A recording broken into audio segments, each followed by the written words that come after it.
samahan niyo po kaming pumunta sa Eco Park. Ito po ay isang lugar na napakaganda at nakakapag-relax.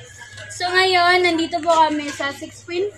Makikita niyo po yung may mga bahay dito, tapos sobrang tahimik po ng lugar. At tayo po ay pupunta na sa Eco Park at samahan niyo po kami.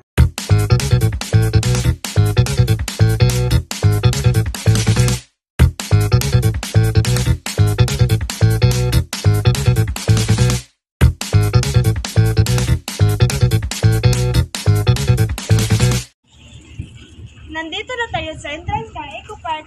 Samahan niyo kami.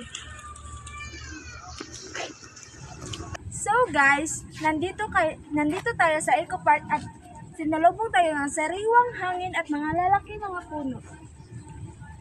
Dito tayo mag-picnic at maglaro.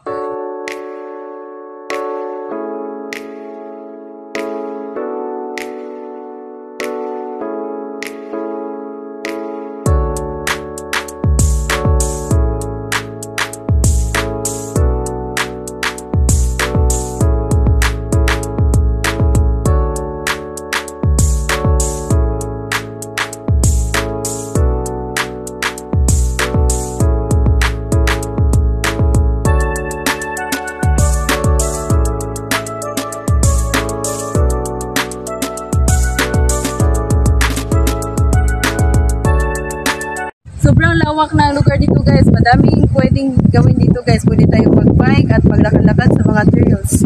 Kaya naman ay umupo sa ilalim na puno at magpahinga.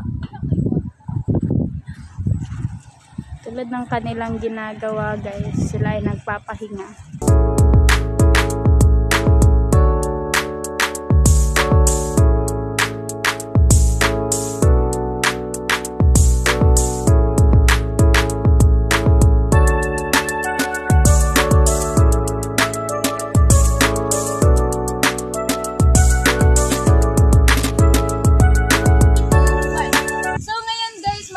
Kami na magandang picturean, baka naman may mga memories kami, 'di ba, sa ginawa namin ngayon.